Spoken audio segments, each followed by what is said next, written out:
Hey everybody, this is Owen from Owen's Rock and Metal Podcast, and before we get into the action today, I wanted to take a few seconds to talk about Anchor. Anchor is a great app and it is free to use. It's the easiest way to make a podcast. Did I mention it's free? There are creation tools that allow you to record and edit your podcast right from your phone or computer. Anchor will even distribute your podcast for you so it can be heard on Spotify, Apple Podcast, and many more. You can make money from your podcast with no minimum listenership. It's everything you need to make a podcast in one place. So download the free Anchor app or go to anchor.fm to get started today. That's the Anchor app or anchor.fm to get started today. Happy podcasting. And now, let's get into it. What's going on, everybody? This is Owen from Owen's Rock and Metal Podcast. Thank you all for tuning in today. Good morning, good afternoon, good night, good whatever time of day you are listening, no matter where you're listening, no matter when you're listening. I want to thank you from the bottom of my heart for listening. The podcast is 10 episodes old. After today, we will have finished our 10th episode. Crazy to believe. That's just about 2.5 months of content. Started making the podcast back in January.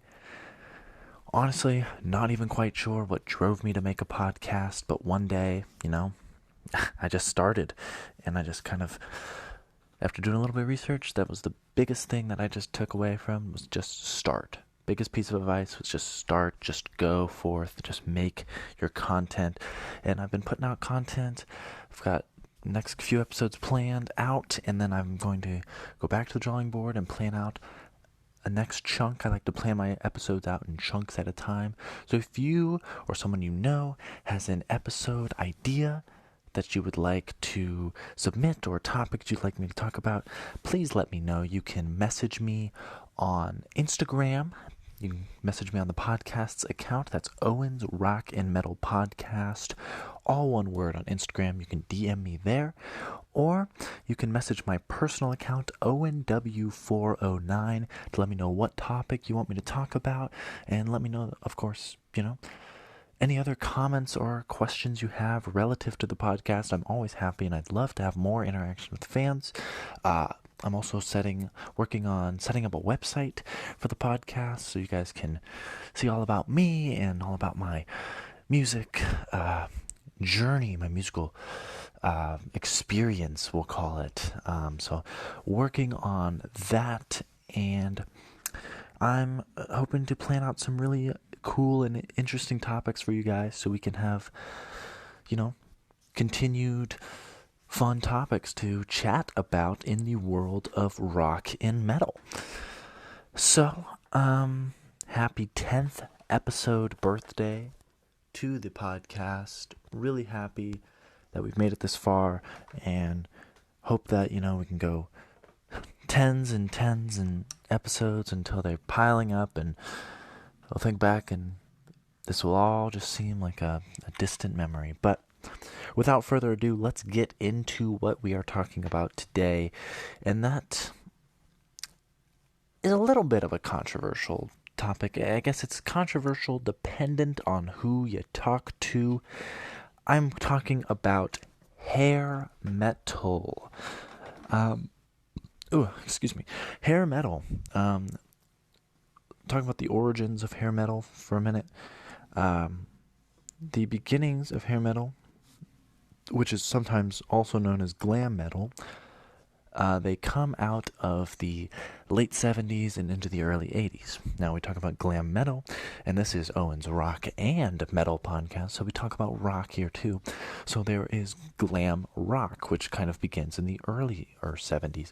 We think of acts such as David Bowie, the New York Dolls, Kiss, and several other bands that are, supposed glam rock, Parliament Funkadelic, I think, could be considered. Roxy Music, glam rock. So there's a lot of glam rock artists, and even artists that, you might not consider glam or what have you, but like a band like Queen, but still has that kind of flamboyant flair that a glam rock act would provide. It was kind of the thing of the 70s, glam rock. So, of course, one big theme of rock and metal history is a splintering off of different genres into different subgenres. So, we kind of have this big idea of rock in the 60s. Rock and roll comes out of, rhythm and blues and, jazz. And it's kind of a fusion of these different forms of blues with, Chicago electric blues and Mississippi Delta blues. And eventually, this spreads to the UK and yada, yada, yada. So the same thing kind of happens when we have rock and roll.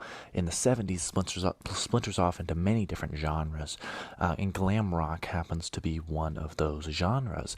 And just like metal, heavy metal kind of begins in the early 1970s with Black Sabbath, and then bands like Judas Priest and Motorhead come along.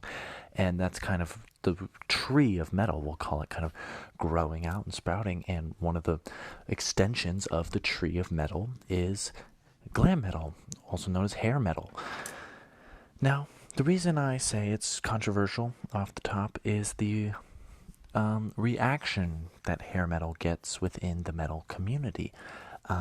Those who listen to, the harder acts, the heavier acts, there's a bit of a kind of resentment and a kind of, opposition to that kind of metal, calling, it's not real metal. And I think that's just something that really makes metal super diverse, because, some people, when I mention some of the acts I'm going to talk about today, they might not consider them metal, but then other people, when you mention them, they might consider them a metal act.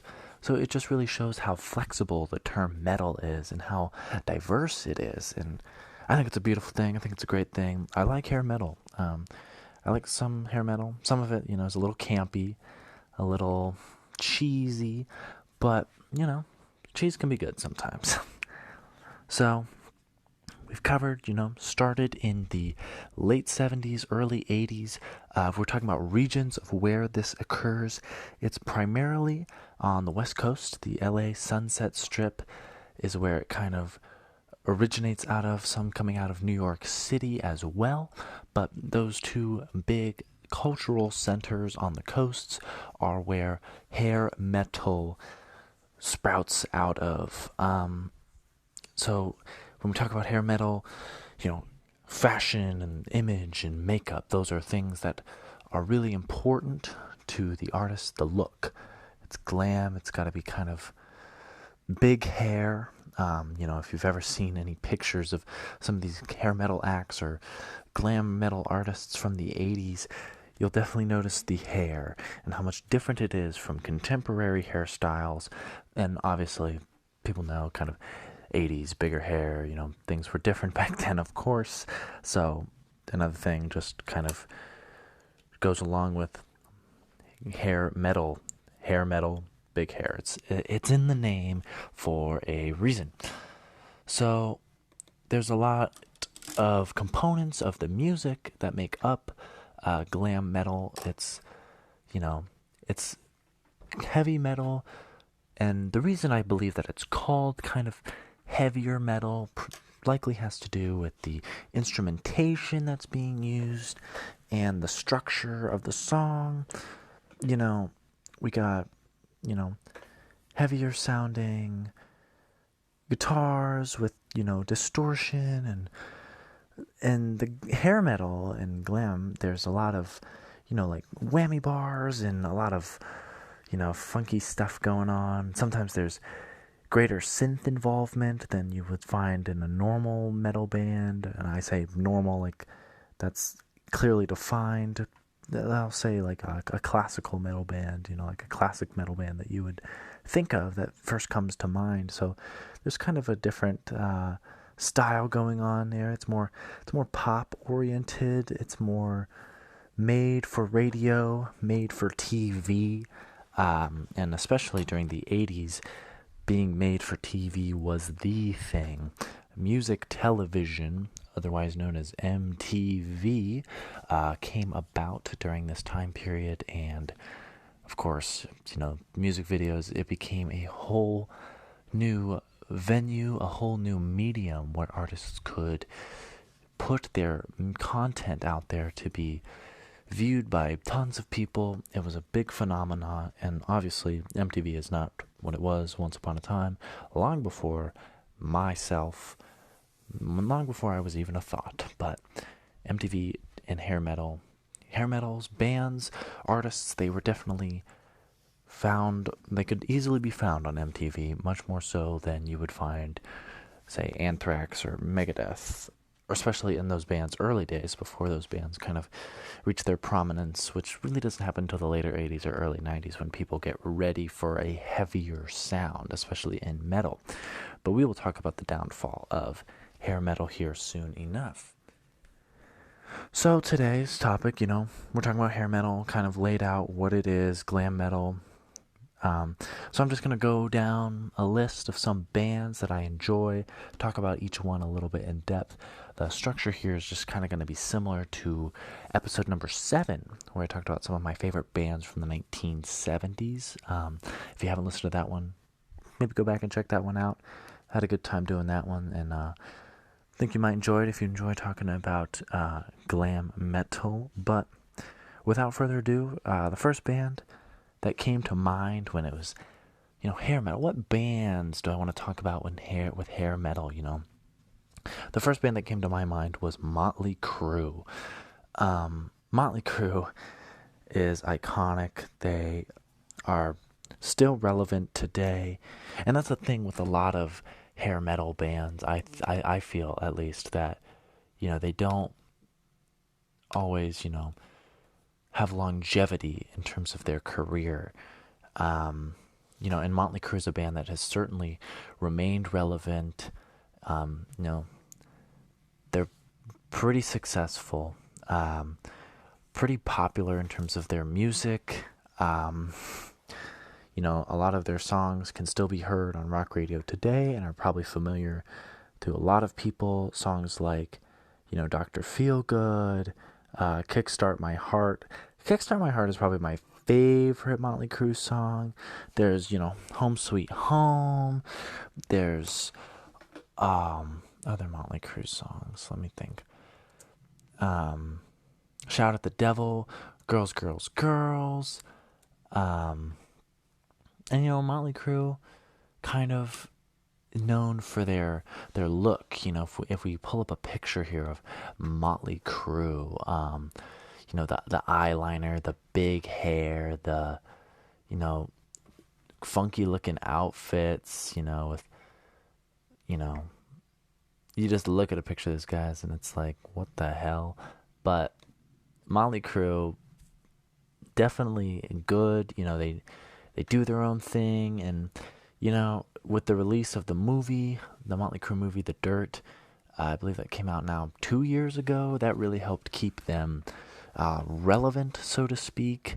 So I think, Motley Crue, too, as well, when I was bringing up earlier the lack of respect that some hair metal groups get from, traditional metal groups, less poppy sounding metal groups. Motley Crue, I think, kind of breaks the exception. I think they're respected among a lot of different bands, and I think the attitude that they carry, I think that's the thing that a lot of traditional metal bands look down upon about, the attitude that hair metal bands carried, like they were kind of fake tough while they're wearing, makeup and, a big flamboyant scarf or something like that. They didn't have a tough image to them. But Motley Crue certainly did have a tough image. I mean, you read books or you hear stories about Motley Crue's, the stories of them on the tour or with, the various encounters they had with women and substances that are illegal, stuff like that. And it just, kind of, I think, validated Motley Crue to the traditional metal community that, yeah, these guys are tough. These guys are badasses like us, They're like, they're hard. Yeah, we can vibe with Crue. And I think a lot of Crue heads out there, all the years later, all the several decades later, Motley Crue, unlike some hair metal bands, has definitely left their mark. So another glam metal band, hair metal band that comes to my mind is Poison. Poison now is an interesting one because Poison, unlike Motley Crue, is probably one of the more hated on hair metal bands. Now, there's a lot of hair metal bands out there.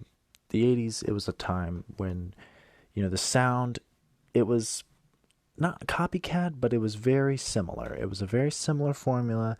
A lot of bands followed. That's why the sound kind of is the same for a lot of it.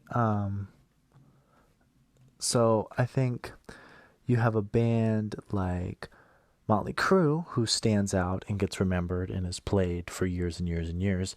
And then you have a one-hit wonder like Autograph. Turn up the radio. Outside of that song, who knows any actual Autograph? Now, I'm sure some Autograph fans out there, but let's be real here. I think Poison is a band that, when it comes to the division between traditional metal and hair metal, Poison is kind of definitely picked on more than others. And they're kind of campy, and it's kind of like they make these, mushy, gushy ballads like Every Rose Has Its Thorn and stuff like that. So it's kind of like they're not looked upon as seriously, and that kind of, hurts their reputation with some metal fans. Now, all of that being said, that's just some people's opinion. My own personal opinion, I like some of Poison's songs, even though I just threw a slight jab at Every Rose Has Its Thorn. I like that song. Nothing But a Good Time. That's a good song. They're a fun band. You can hear them if you listen to the right radio station, I suppose. Something that's definitely more 80s centric, given that's the time that they hit the scene, made their mark. But they're kind of a band that wasn't really able to sustain that level of success outside the 80s. I mean, I'm not sure, Poison seems kind of campy, but they still make good music. I think they're not everybody's cup of tea, that is, but, they did what they did, and it worked for them. And, that's all you can do at the end of the day. So, Poison, based out of Pennsylvania, actually, I believe. But Motley Crue, LA-based. So we were talking about LA being a scene for these hair metal acts, these glam metal acts. So another band that originated out of LA, Sunset Strip, that kind of area of the country, is Rat. Rat, I like Rat. Lay It Down, and other tracks. I think they are heavier than certain acts. They deliver kind of an edge, round and round. As a guitar player, I like the guitar work that Rat offers. And, when you look at a picture of Rat from back in the 80s, they definitely look the part of a glam metal act. And I think if we look at the longevity of metal history and rock history, I think Rat is kind of a band they have a niche, and they have a niche group of fans, but I think, their music could definitely easily be more widely appreciated. I think Rat is an underrated band from my perspective. And if we talk about longevity, Poison maybe doesn't have the same longevity or lasting effect or impact that Motley Crue had. I think the same could kind of be said for Rat. Look at them now. They're in Geico commercials, and, I'm not going to speculate as to why, but, some would say, maybe it's a money grab, and maybe those would be more cynical folks, but, say what you will, but I guess it's a way for, the band to get their name out there. But I like Rat, Wanted Man, Way Cool Jr., Round and Round, Lay It Down. Those are some of my favorite Rat songs.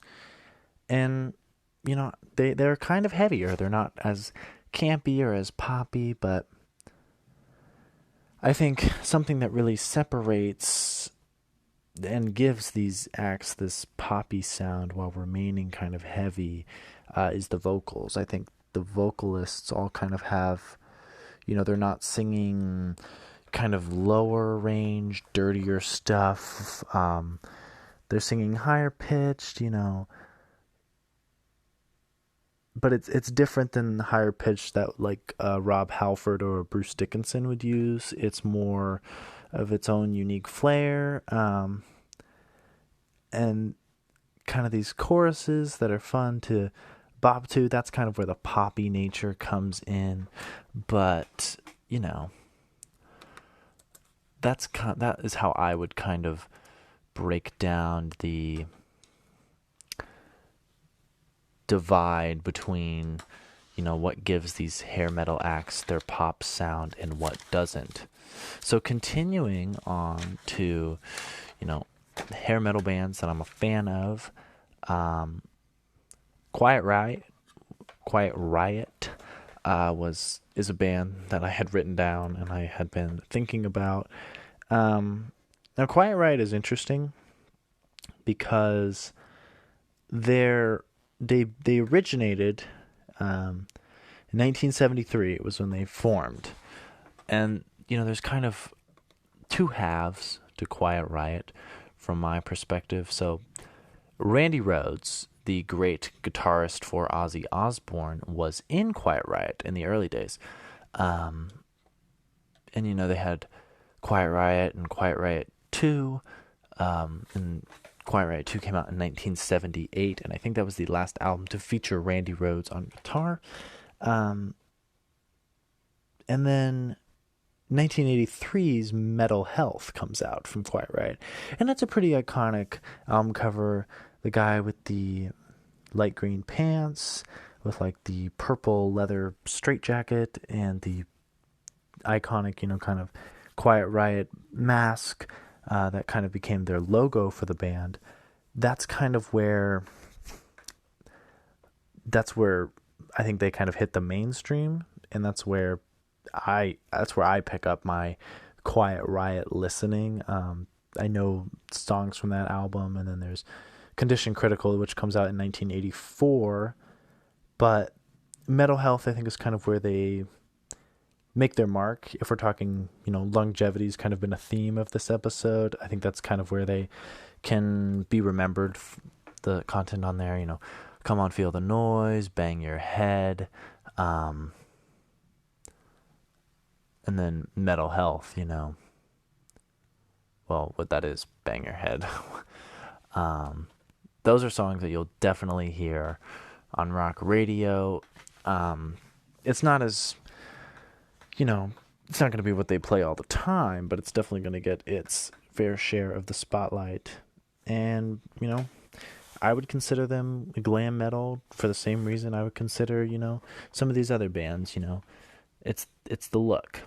A lot of the look is key to kind of why they're considered glam, and it's hair metal. It's in the name. It's the hair. It's all about that. Not to say the music has no validity, and that's another point of where people will kind of point to why traditional metal is more, why it's better or it's more impactful than hair metal, because some feel that hair metal boils down to just a look, where traditional metal is about the music, man.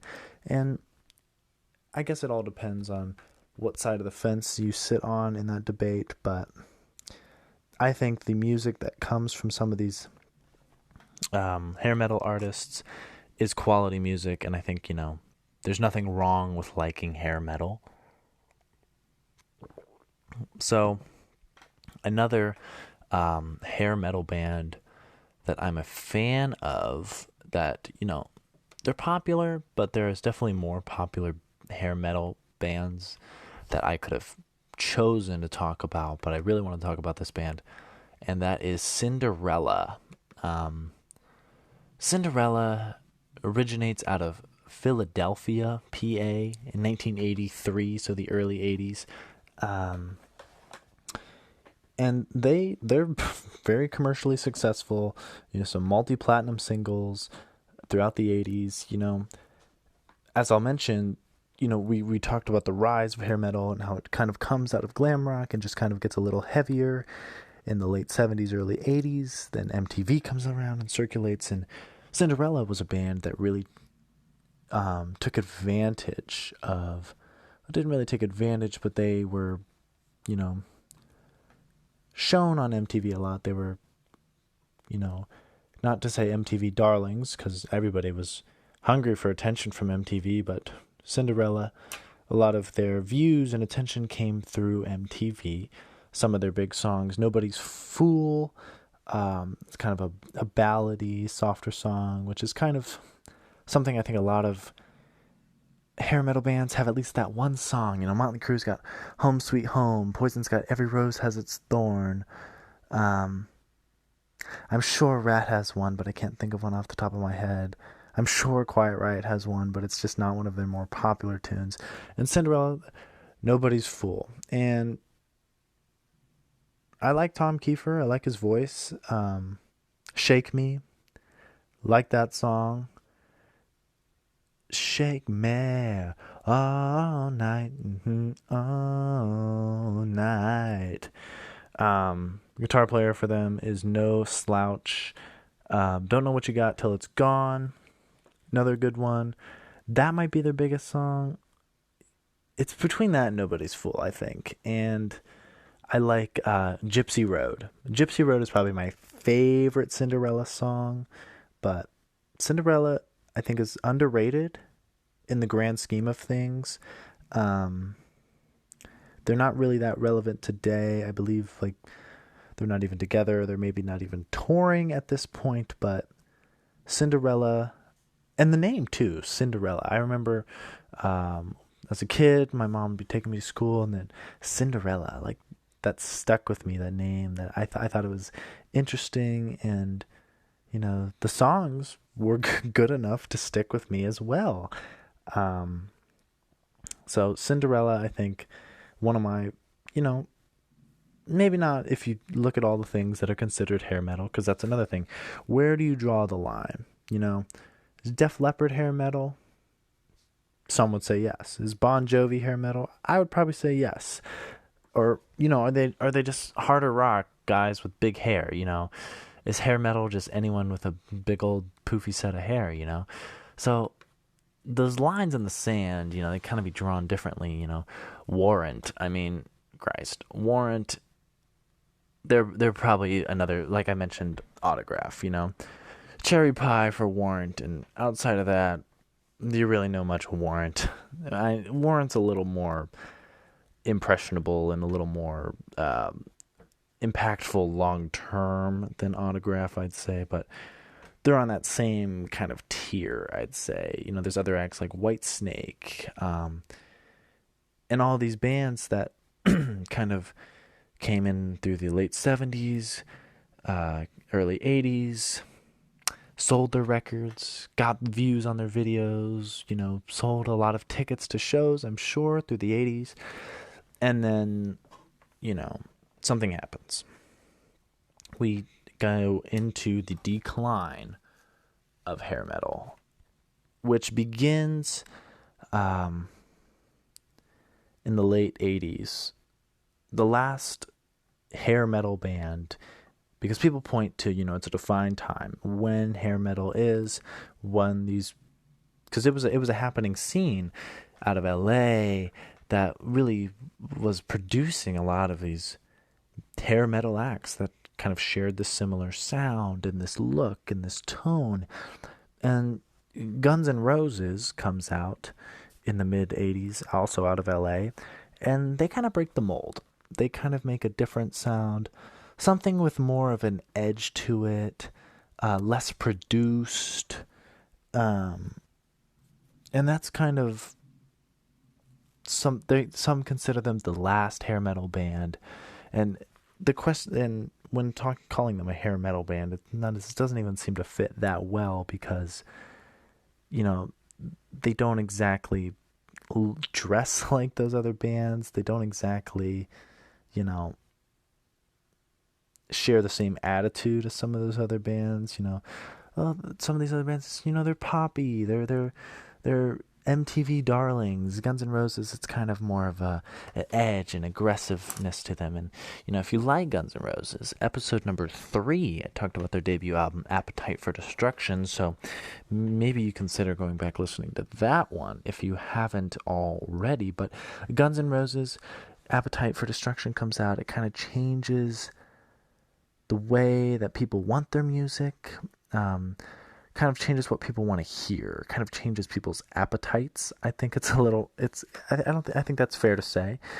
But then the real thing that does in hair metal comes out of Seattle, and it's a little thing called grunge. Now, you're probably familiar with grunge, flannel wearing, just kind of truly aggressive, angst and anger that comes out in the form of Nirvana, Soundgarden, Pearl Jam, Alice in Chains, that kind of, it's a much different vibe. Some of these glam and hair metal acts, they have a much more positive vibe and sound. It's about positive themes and messages in their music, and grunge kind of takes it down a step, and it's kind of negative and, maybe more realistic things, and maybe less about parties and drugs and women, and more about the realities of everyday life. But no matter what the reasoning was, there was a shift in taste and preference and in what was popular during the late 80s and into the early 90s, and pretty much Nirvana's 1991 Nevermind, that's like lights out. And it might be 1990. I don't want to have the date wrong. Let me look that up, because you can't be getting the date wrong for Nevermind. Let's see, Nevermind release date 1991. I was right. September 24th, 1991. Album's going to be turning 30 this year, so we'll definitely talk about that album in due time. But that's kind of the cycle of hair metal, the decline. We enter the era of grunge in the 90s. And if we're talking about the metal scene, some of the really heavy stuff that comes out in the 90s. Because I think, there was heavy stuff in the 70s. There was heavy stuff in the 80s. Hair metal kind of just exists in this period in the 80s. I don't like hair metal in the 90s. I don't really think it's a thing. I think it's more poppy. I don't think it's considered hair metal. If anything, it's considered harder rock with a different sound. Like, I don't know. It's hard to explain for me, especially because I wasn't there. I wasn't alive. But I think, if we think of bands in the metal genre that come out in the 90s, Metallica's doing their thing. Megadeth is picking up steam. Megadeth's really starting to get kind of more commercial in the 90s, kind of starting to get... Same thing could be said, I guess, about Metallica. But Pantera, 1991's Painkiller from Judas Priest, they set out to make a really heavy album. And then, a few years later in the 90s, we have... bands like Slipknot come out, and Korn, and really this new metal and industrial kind of sounding nature comes out, and things in metal definitely get heavy. So, if you look at the difference a decade can make, it's a wide difference in what, is being played on MTV and what is so quote unquote in with the popular crowd. So that's about all I've got here today for the show. I hope you guys enjoyed. I had fun talking about this one. Next week's episode, I hope to have my good friend John on. We are going to talk about Dio, Ronnie James Dio, debut album Holy Diver. So, Holy Diver, great album. We got Rainbow in the Dark and the title track, the namesake Holy Diver. John's a big Dio fan, so we'll have a lot of fun talking about that. Hopefully everything goes according to plan. I want to thank you all for listening today. I hope you guys enjoy the show. If you have any comments, questions, concerns relative to the show, you know where to hit me up at. You can message me on the Instagram page, Owen. It's a Rock and Metal Podcast on Instagram, and ONW409. That's my personal Instagram. Or you can message me at my email, which is OWISNIEWSKI1 if you have any questions, comments, or concerns relative to the show. So that's about all I've got. It's about 3 a.m. local time here, so I need to get myself some sleep. But thank you guys for listening today, and as always, never stop rockin'.